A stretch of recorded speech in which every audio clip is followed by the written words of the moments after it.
The message from London Underground's report is clear. Unless action is taken, tube tunnels could be under several feet of water within 10 to 15 years, like this disused one. It's the most comprehensive report ever carried out to see which parts of the capital will be affected by rising water and when.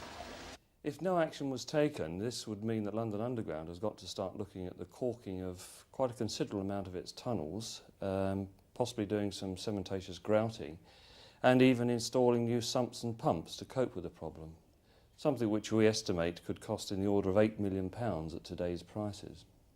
Are you saying if you didn't do that then the tube system would just flood? If we didn't do that, it would flood, but obviously we're talking in terms of 10 to 15 years out. The report, seen exclusively by Thames News, warns the southern end of the Northern Line will be affected first, followed by the Piccadilly, Central, Jubilee and Bakerloo lines. For hundreds of years, companies drilled boreholes deep under London to extract water held like a sponge in clay and chalk beds. By the 50s and 60s, most had started using supplies from water companies, available in bigger quantities and purified. With boreholes no longer used, the level of water under London has been steadily rising. Under Earl's Court Station, for example, the level has risen 15 metres in 5 years, and water is now only 20 metres from Piccadilly line tunnels. Elsewhere at Clapham Common, water is only 8 metres from the Northern Line. Water is already a major problem for London Underground.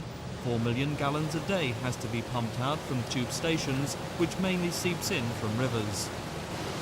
This is the pump room underneath Victoria Station. Already 1,000 gallons a minute has to be pumped out. It comes from a river. But if London's rising water table continues to go up as it is at present, hundreds more pumps like this will have to be installed all over the underground at a cost of about £8 million.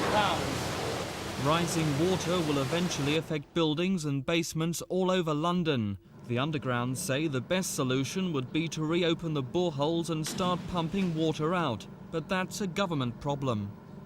The option for all of London is to pump some of these boreholes on a regional basis to keep the water tables down at a lower level, which would save London Underground having to go into a major capital expenditure programme and would also solve the problem from some of London's building owners who have deep level basements. Are you saying that it's a problem that's also going to have to be shared by the government and local authorities and private companies?